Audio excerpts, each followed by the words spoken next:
Well, did we want to start with introductions? Or are we gonna, or Doug, were you gonna kick us off with the history discussion? Sure. I'll tell you what, why don't we, as each of us panelists speak, do a quick introduction. I'm Doug Epperhart. I'm the president of the Coastal San Pedro Neighborhood Council, a job I first held in February of 2002. So you can tell what a glutton for punishment I am. But I originally was the chair of the committee that formed the Coastal San Pedro Neighborhood Council, responsible for writing those bylaws. And my only requirement as we prepared those bylaws was I said I wanted to fit on no more than 4 pages as 10-point type. We eventually got it down to 3 pages, and then later on made it 17 pages, but that's another story. So this is called a deep dive, and I'll tell you how deep we're going to start in it's about 1,000 years ago, and why we call them bylaws. When the Danish Vikings invaded England, they settled communities, and each community, known in their ancient language, was a by. And each community was expected to create its own rules for its community. And those became known as the bylaws. That's why we use the word bylaws. And what that really means is a set of rules for the governance of a smaller entity, sort of a grassroots entity, like a neighborhood council or any other kind of local organization. Bylaws are meant to speak strictly to the structure, not necessarily even to the process, but the structure of the organization. Who's on the board? How is it chosen? What rules does it exist by? For most of us, it's a simple matter of adopting Robert's Rules of Order, and then, of course, adhering to any other rules, regulations, etc., that we are bound by law to adhere to. So a lot of times I have witnessed neighborhood councils, as they prepared bylaws, try to put everything into them, including the kitchen sink. That's not what you want to do. The bylaws is building the house. It's not furnishing it. It's not sitting in it, cooking, eating, watching TV, or whatever you do. It's building the house. Who's next? Tony, Clint? Well, actually, I want to outline Tony Wilkinson. I'm from Panorama City. I'm a founding member of Panorama City and founding president, but I've been smart enough since to let other people do it. My son actually did it for a while. John DeGregorio is currently chair of Panorama City, but I do the Rules Committee and the Land Use Committee in Panorama City. But one of the things that I'm concerned about is that the deadline for filing bylaws is April 1st, 2022. This is going to happen like in an instant, particularly with the holidays coming up. In addition, the Department of Neighborhood Empowerment has said that they're going to provide some guidance, whatever that means. Well, that is not even scheduled by the department to come out until October. So when you take a look at the fact that many of our councils, I know we do in Panorama City because bylaws were not supposed to be changed casually, have a public notice requirement that if we're going to make a change, we should tell the public 30 days before we send it in. So it's not just do it at a board meeting and file it. We've got to do the public notice part. So it's not quick to get bylaws discussed in committee, approved at the board, following your appropriate notice period. So this is really crunch time, and I'm worried that a lot of neighborhood councils aren't truly aware of this. That's one of the reasons that we're recording these sessions so that they can be later used as a reference resource. But and I have one last editorial comment, which is, of course, since originally all neighborhood councils did their own bylaws, and they were wildly different. But the city has increasingly come down to, as each new wave of people who've never been in the system before say, well, why don't we make this simpler? Why don't we tell people what their bylaws should be? Well, the whole idea is that each neighborhood council is different. For example, in Foothill Trails, if you board a horse in Foothill Trails, you're a stakeholder. So, and that's perfectly legitimate. That's a rural area. So, and the same in Chatsworth. So bylaws are, neighborhood councils are different and have the right to be under the charter. So this effort to try and standardize them all, and we've got the Councilwoman Rodriguez trying to do something like force everyone to abandon documentation and use self-identification. All these things are part of our pressures, and new board members are going to come in and hear these advices from the department that sound very official. But in fact, they're attempts by people outside the system, elected officials or city bureaucrats, to try and simplify what they see as chaos. And so we should be wary of that kind of advice. Now, the other thing I want to say is that what about this bylaws deadline? There's no reason in my mind that the bylaws shouldn't be open all year round for changes anytime we want, so we don't have this kind of forced march. When the city gave elections to the city clerk, they said, oh my gosh, we can't deal with this. And then they got the bylaws frozen entirely by the Department of Neighborhood Empowerment, who should have known better, in between the elections. So it's come down to the fact that we only have 1 year out of every 2 that we can change our bylaws, which is nonsense. The bylaw changes that affect the what's called the ballot voting model. The seats you've got, who votes for them, who's eligible to run for them. Those should be frozen before an election. But if we want to add or take out committees, do something about changing our rules for absences, there's no reason that that should be held up because the city clerk can't deal with that change. That's not the real world. We're in the real world, which is a forced march to April 1. And as we put this together, and as Doug mentioned, the bylaws shouldn't look like the municipal code. How about Clint, who has a wonderful set of standing rules to maybe give us some ideas about the difference? Yeah, thanks, Tony. So to me, I'm going to give you a couple. Oh, my name is Clint Birdsong. My pronouns are he and him. I'm the president. Not president. See, this is something the bylaws tell you. What is your actual title? That's an important thing that bylaws should include. Who are your officers? I'm actually called the chair of the governing board of the Greater Cypress Park Neighborhood Council. So good morning, everyone. So a couple of things off the top. I think both Doug and Tony have kind of outlined some of the things that we should think about when we're trying to decide what are our bylaws, what should be in them, and what should maybe be on our standing rules. And so I'll just quickly kind of hit my thoughts on that. And then I'm going to give you an example of kind of what I'm thinking. So for me, when I think about the bylaws, I think that the bylaws should be as short and sweet as possible. And I think that when we go and we try to outline every single thing that we want the neighborhood council to do, we're basically hamstringing ourselves. We're tying ourselves in knots to try to order the neighborhood council to do certain things.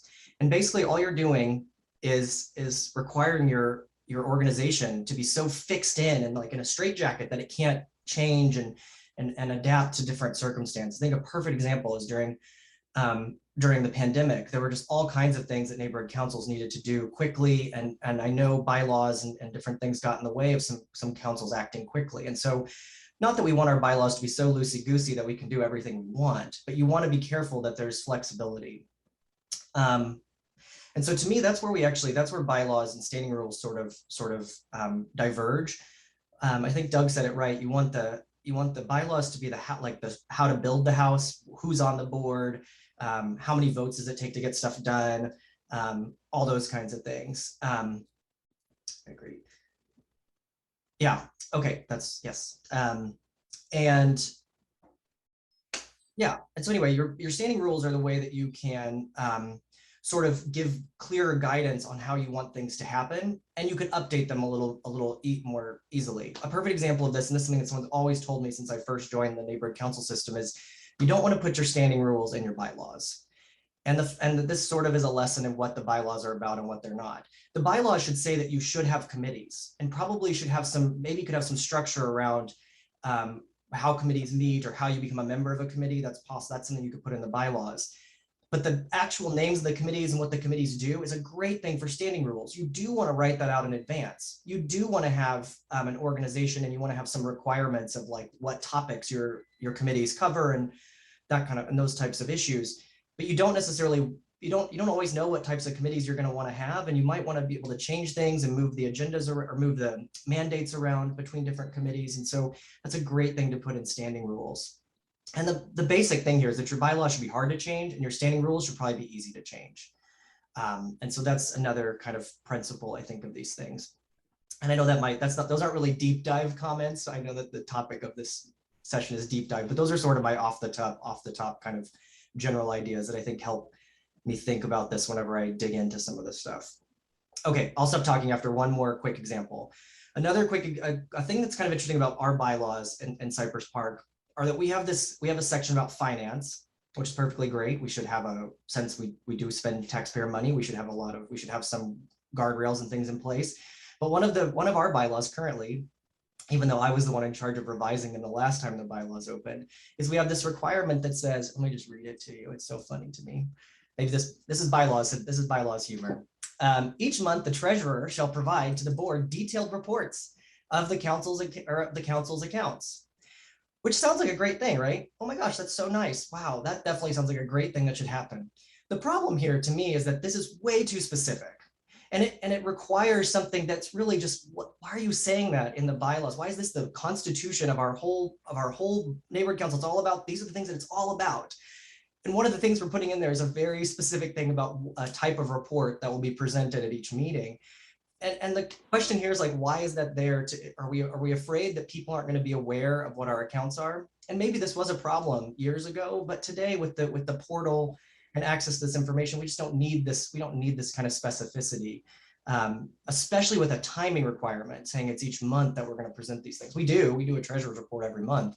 But anyway, I hope that's sort of we should be critical of what's in there. We should be critical of things that show up and command us to do things on a schedule if they're in our bylaws, because the schedule might be too specific. It might be something we want to change. So I also want to chime in because as Clint is talking about that, I'm thinking about the challenge that I threw out there about the limited time we have to change our bylaws and how sometimes we can't change them for a whole year. Given reality in what's going on, I can rail against reality, but that doesn't mean it will go away. I think it almost is a good idea for neighborhood councils to begin a migration to very strongly consider exactly what Clint is saying and have our standing rules. Most neighborhood councils probably don't have very good organized standing rules, but that's where we should put most of our rules because they make it so hard to change the bylaws, which if they're done right is the correct thing. They should just be simple. But at the same time, you can change standing rules anytime something isn't working. You just put it on the next board meeting and say, this was a mistake. Maybe we shouldn't be doing this. And it is so much more flexible. And just as he says, why tie your board's hands with this? And the problem is the people who get attracted to bylaws committees seem to be rule makers in their heart. They want to have a rule for everything. This is the wrong person on the bylaws committee. You want the person on the bylaws committee who tries to figure out how can we make this ship run smoothly, make the executive decisions we need to make, and at the same time have the basic rules that keep people from stealing the shop. So, but I just wanted to put that in there because I think standing rules are going to become increasingly important. And I have one last thing. And that is the fixation of the current Department of Neighborhood Empowerment on Robert's rules. And Doug Eberhardt and I are firm believers in Robert's rules. Robert's rules are there to make meetings fair, to make certain everybody is heard, but they are not the beginning. We have the city charter, we have our own desires as an organization, and we can structure our organization the way we want. For example, when we were told, when we found the council, we put some committees in the bylaws, which is now bad practice. They should probably come out. But then we realized that there were committees that we really needed that were not in the bylaws. And so we created public safety, for example, and education. Well, what we did is we called those special committees because we said in our basic standing rules, if you will, that they have to be recreated every year. They just do not go on in perpetuity the way the ones in the bylaws do. Well, Dunn doesn't understand that we are allowed as an independent body to create something called a special committee, which requires an annual renewal. They say if it's not a standing committee, it must therefore be an ad hoc committee, which is under Robert's rules, a committee with a particular purpose and an exact, therefore, ending date. When the purpose is done, the committee's absolved. So we need again to beware of outside advice about what our flexibility is. We can do what we want to do as long as we're clear and fair about setting it up as a rule. So I'll shut up now. Okay, Tony, I'll start talking just very briefly. Again, having done this for all these years at the neighborhood council, which I've been a member of for many years, we have a regular thing that at the beginning of each term, once a year, we take a look at standing rules, and we may change them, modify them, drop them, add them, whatever. That's a good practice. The second thing is, in terms of bylaws, those we look at every 2 or 3 years. And we've got a pretty good set of bylaws, I think. But it is a good practice to not just adopt standing rules and bylaws and throw them in a drawer and forget about them. It's a good idea to pull them out every so often, take a look at them, and see if you need to make some changes. One other thing, you cannot suspend or ignore your bylaws. Standing rules, a simple vote of the board can suspend a standing rule. If there's something you want to change in the middle of a meeting, you can do it. And so standing rules are really flexible and a good tool if you know how to use them. So I don't know about my other panelists, but shall we hear from the folks who are here? Maybe take some questions, comments? Let's have a discussion. Absolutely. So you're welcome to put a question in the chat.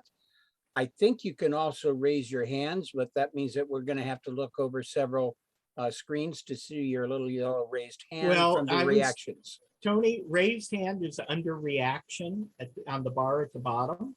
If you click on reaction, you'll see raised hand. But I see Robert Rouge is waving at us. Maybe he would like to speak. Robert, you need to unmute yourself. Okay. There you go. Just a quick question regarding this. Would there be any hindrances in any of these changes discussed by the current bylaws? What do you mean hindrances? As far as standing rules or anything else, as when you were talking, Doug, about changing something at a board or a committee meeting, is there anything that would conflict? It's which document does it come from? Just as Doug said, you can change your standing rules anytime. But not your bylaws. Okay, without any conflict with the Brown Act. Correct. The Brown Act has nothing to do with it. The Brown Act has only to do with how you give public notice of an action you're about to take. Well, I understand that, but there's a lot more to the Brown Act than that. Yeah, briefly, the Brown Act speaks to official actions regarding matters that the council, in our case, takes up.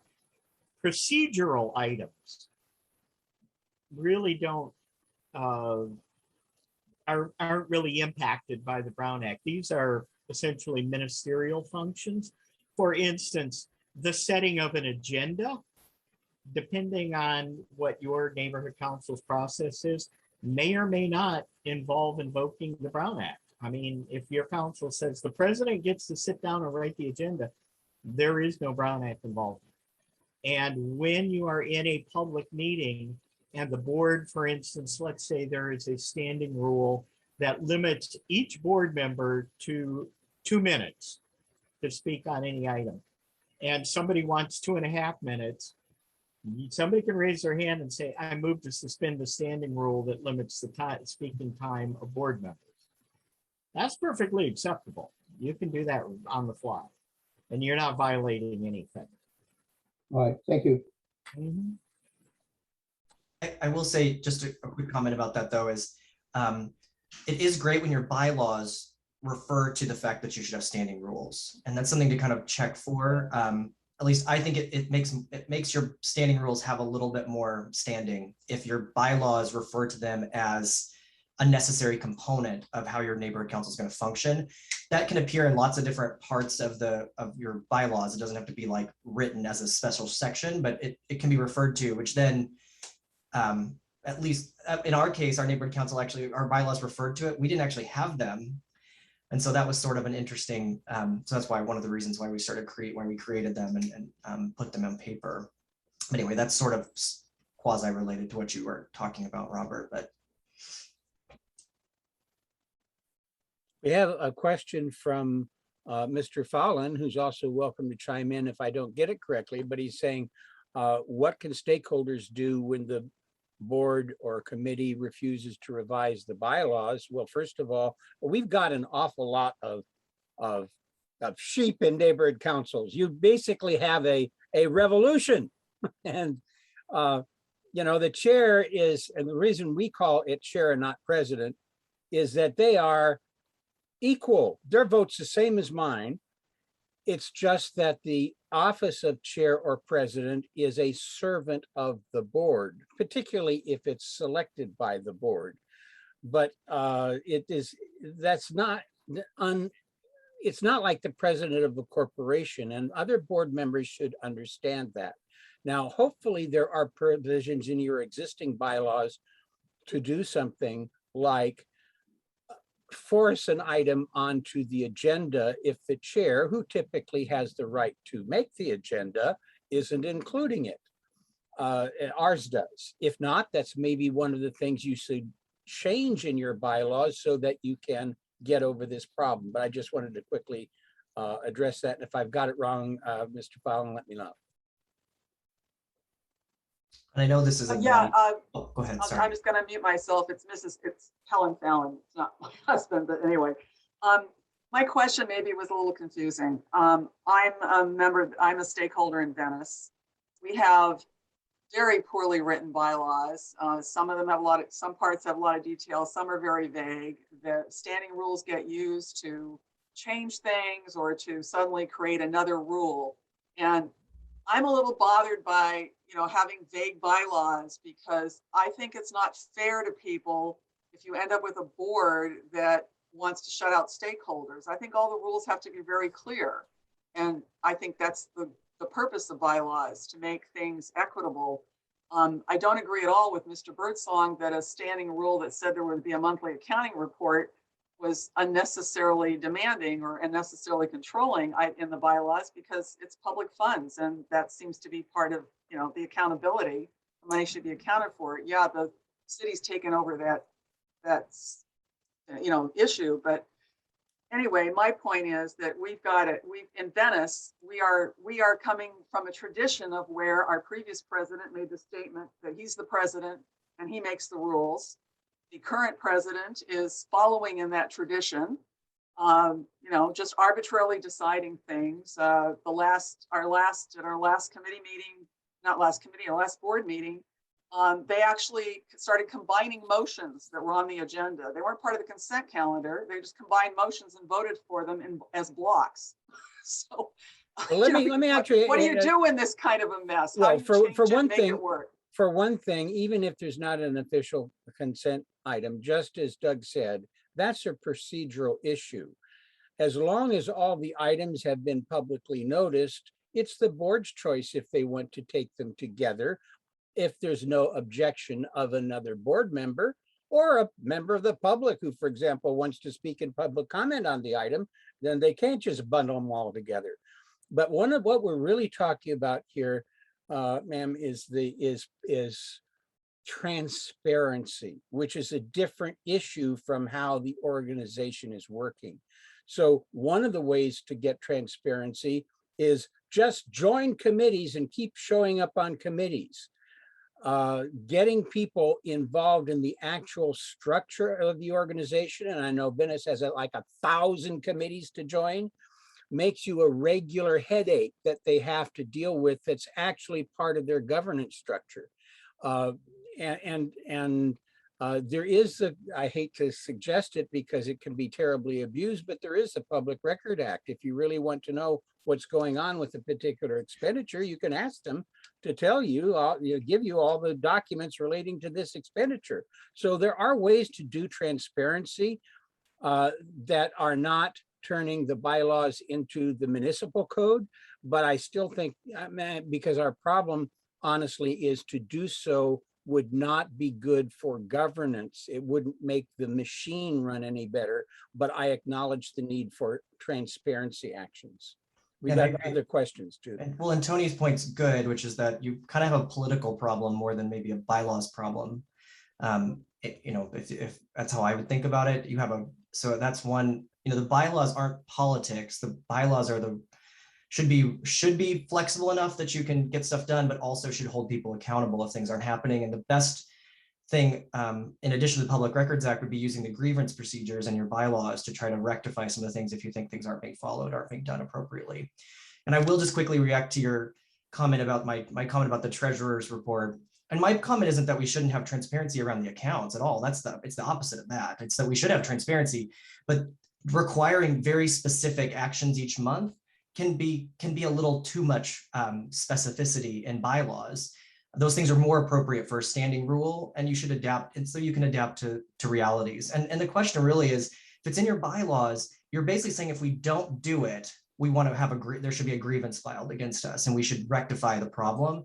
And that's one way to think about bylaws, is that you're basically saying we will do this, or we will be held accountable for not doing it. And so that's just that. It's a question of how much time you want to spend on that as a neighborhood council versus good things for your community. Because most of the time bylaws aren't helping people. And that's not another reason for not having committees in the bylaws is if you don't have an active committee that's listed in your bylaws, you're violating them right there. Right. So take them out.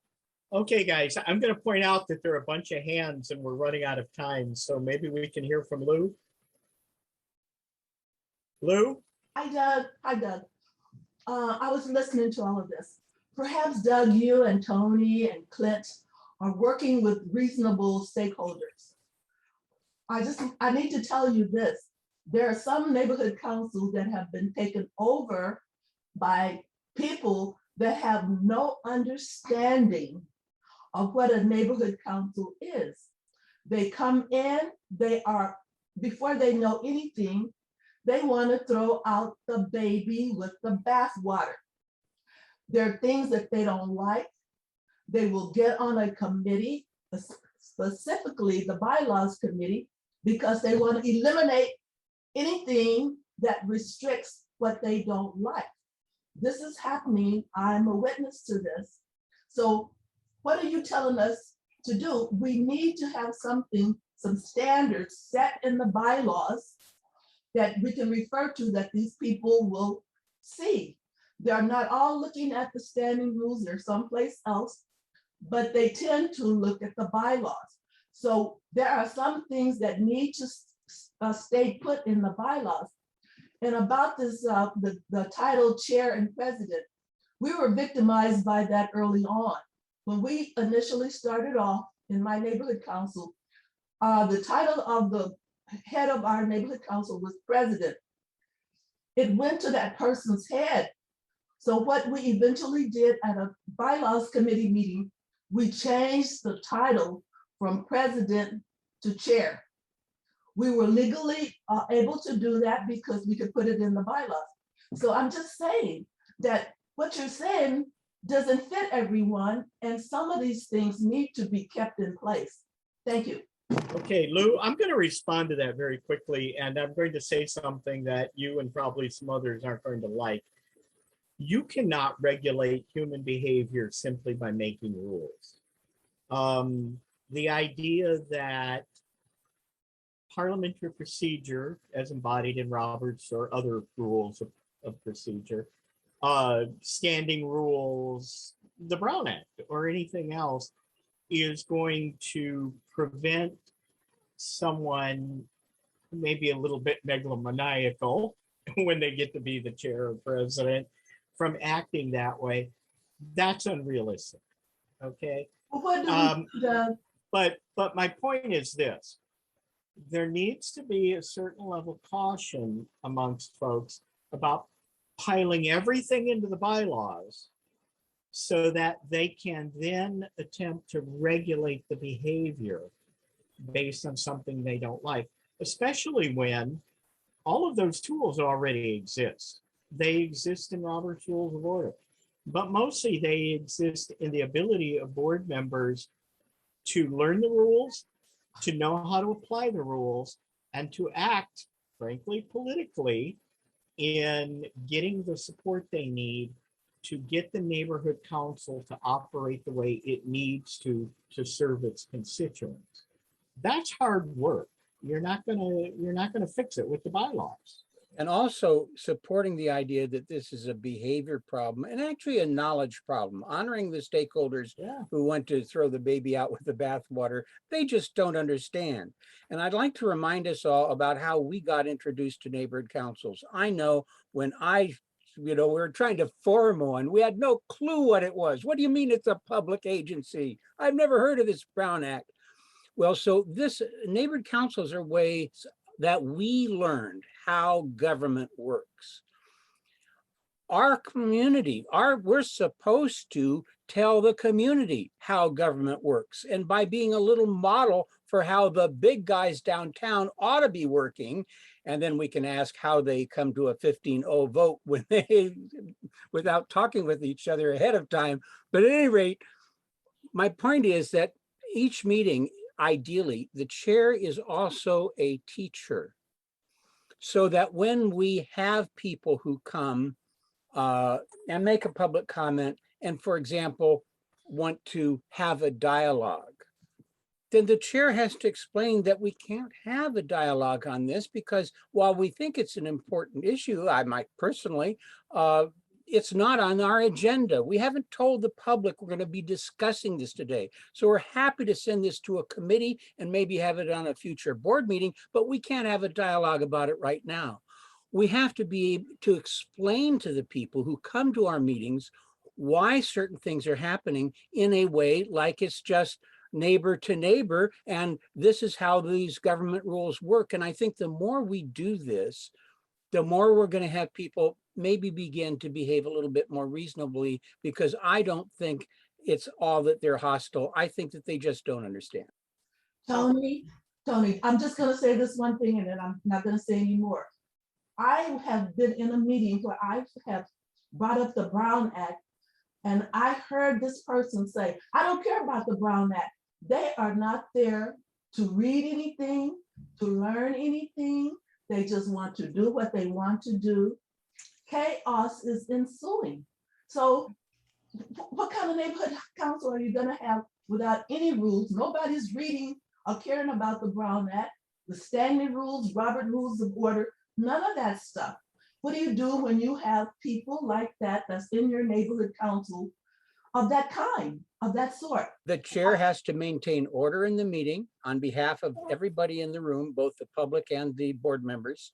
If you can't maintain order, you may have to go as far as recessing the meeting briefly until people leave or calm down. There are a lot of ways but the chair needs to be firm to control this behavior. they can't, that's where it gets out of hand, and use Robert's Rules of Order when necessary to control the conversation. We're about out of time, but could we get to Lauren maybe? Yeah, I was just going to say one real quick. The only Yeah. thing I'll say on top of this is just making sure that when you look at your bylaws, so some of you might be here thinking I'm getting ready to draft them or change them. A really important question to ask, and it gets to the heart of some of this, some of these political concerns and the people feeling excluded, is what in your bylaws, what function are they playing, and are they which kinds of people are they excluding? It's a wonderful question to ask yourself about every single piece of the bylaws and your standing rules. How is this procedure? How is this thing excluding people? And if you're excluding people, that's a problem. You should be thinking about, how can I include people? How can I make sure people have access to this meeting? How do people have access to these decisions that we're making? And you're always going to include some people, because that's what rules are sort of about, but you should be mindful of who you're excluding and why you're doing it, and be transparent about it. The other thing I'll say too that can be really helpful is laying out your own procedures. We talked a lot about Robert's Rules of Order. One of the things we did in our standing rules is make very simple meeting procedures about how motions are going to happen, and tried to keep them super simple, because we want to operate that way most of the time, even though we might have to sometimes pull out the Robert's Rules book if things get complicated. But that can be another way to kind of increase the transparency and increase the feeling of inclusion from people, is when you try to make things as simple as you can. And it's not always going to work. And I totally hear everybody saying that's not going to apply to every neighborhood council, especially where things are a little more hostile or complicated. Sorry, I didn't mean to talk that long. Lauren, please go. Actually, for Tony, the, I'm next. Come on, man. Okay. We're short of time. And having said that, I just want to call out something important here. And I do have a question for all of you. But I got to note the omnipresence of this panel of white male privilege. I think arguing with somebody's perception about what's happening is really bad form, but the makeup of this committee is very, very problematic. You cannot promote healthy bylaws and practice without being more diverse. Having just given a presentation on microaggressions, this is really, really important. And I think coming from people at the top of the privilege pile makes it seem as though the concerns expressed here aren't actually being fully considered. And to that, I want to ask each of you, what have you done in your work on bylaws to interrogate the implicit and explicit biases of those bylaws?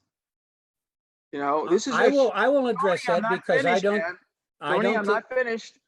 This is a huge problem, especially in places like West Hills or Sunland Tahunga, the people who have been harmed by bylaws. And second to that, chairs have a lot of power and they interpret Robert's rules. So putting it on Robert's rules as a remedy usually doesn't work. So I'd like to hear your responses if you have time. well, we don't actually have a lot of time, but let me say two things. First of all, we were, I think, the first neighborhood council I can think of that independently recommended we have an equity officer in Panorama City, and the board agreed, and we do. But I think personally, one of the ways, the bylaws are not the source of the discrimination.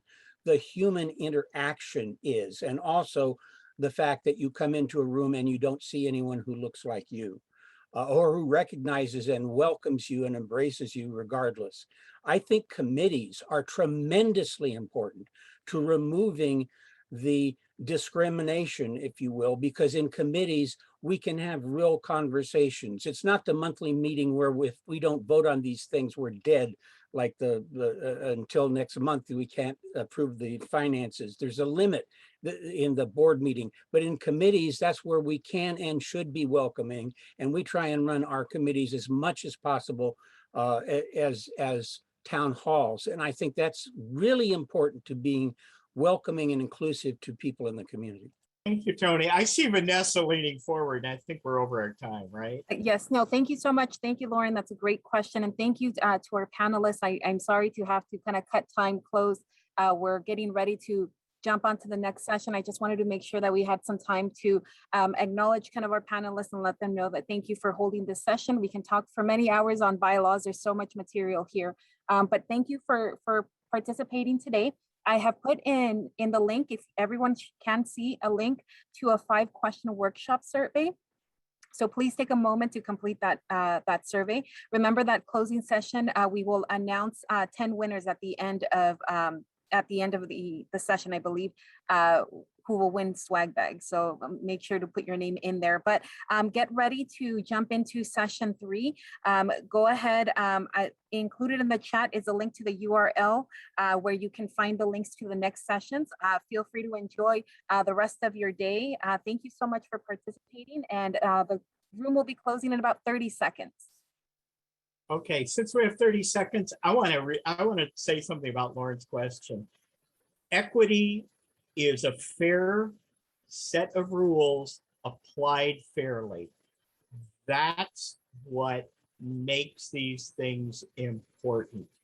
It is about opening the door to everybody and treating them the same, regardless of who they are. That's a limitation, I think, that in this setting, we are bound by.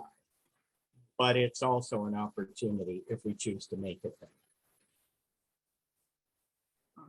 Thank you, everyone. Have a good day. Thank you, Vanessa.